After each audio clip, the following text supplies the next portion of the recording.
Jadi sing arane iman iku perlu dirawat. Perlu dirawat. Cara merawat iman adalah dengan senantiasa dan konsisten melakukan amal-amal yang soleh. Sebab tidak ada jaminan.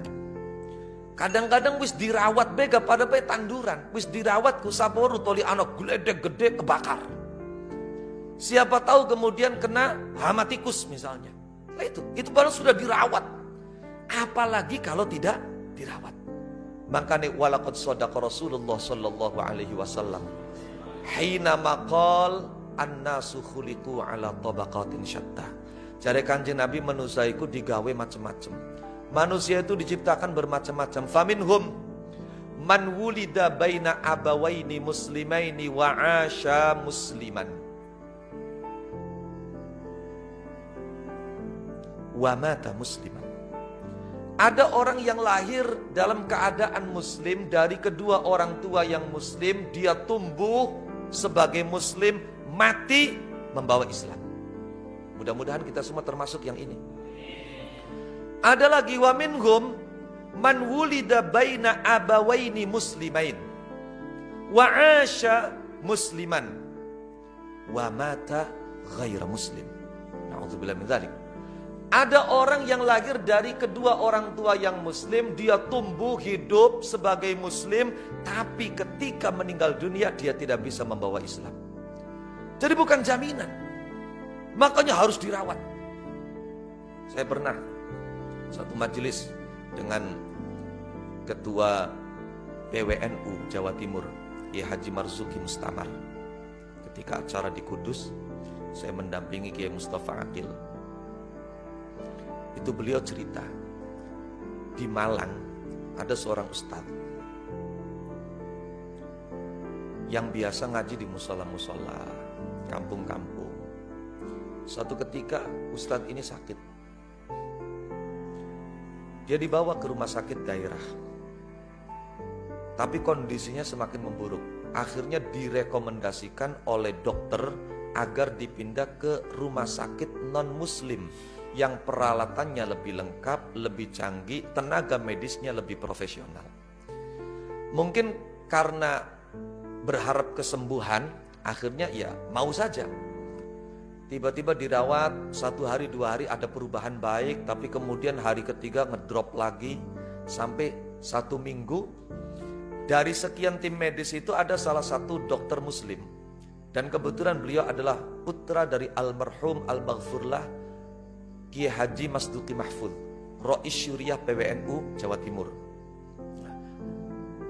Oleh beliau itu dilihat dari tanda-tandanya orang ini sudah nggak akan lama. Kan dokter kan sudah menangani pasien sekian banyak, itu akhirnya berpengalaman. Imam Qurtubi sendiri di dalam Tadhkiratul Qurtubi itu kan menandai orang itu kalau sudah mau meninggal itu ada tanda-tandanya. Mulai dari 1 tahun sebelumnya, 40 hari sebelumnya, seminggu sebelumnya itu kelihatan.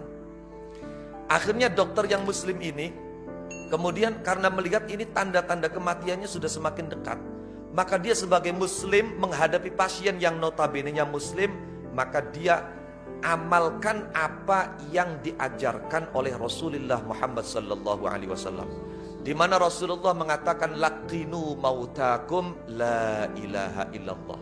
Ajarkan orang-orang yang akan meninggal dari kalian kalimat la ilaha illallah, agar orang ini kalau bisa mengucapkan la ilaha illallah di akhir perkataan yang keluar dari mulutnya, maka dia termasuk orang yang mendapat jaminan surga dari Rasulullah sallallahu alaihi wasallam.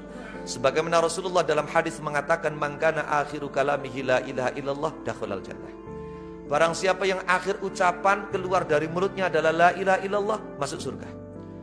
Jadi oleh dokter muslim ini, oleh beliau itu ditalkin agar pasien ini mau mengucapkan la ilaha illallah.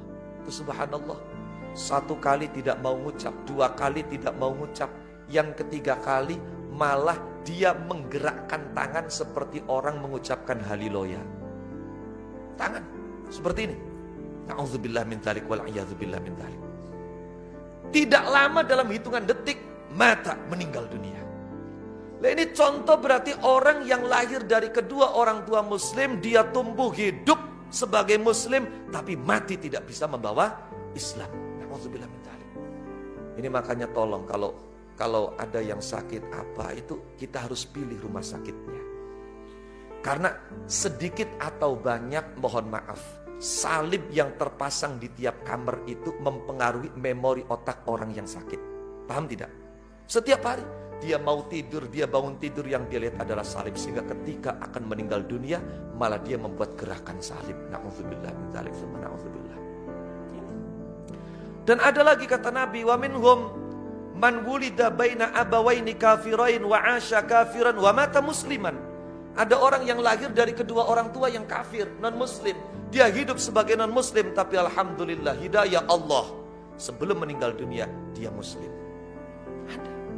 Dan yang terakhir, wa minhum man wulida baina abawaini kafirain wa 'asha kafiran wa mata kafiran. Orang yang lahir dari kedua orang tua yang kafir, dia tumbuh hidup sebagai kafir non muslim, mati juga sebagai non muslim. Tentu harapan kita adalah yang pertama. Yang pertama, lahir dari kedua orang tua yang muslim, tumbuh hidup menjadi muslim sampai mati, wala tamutunna illa wa antum muslimun. Jadi dijaga iman itu. Ibarat kita sudah menanam benih, itu harus diperhatikan bagaimana agar tumbuhnya baik.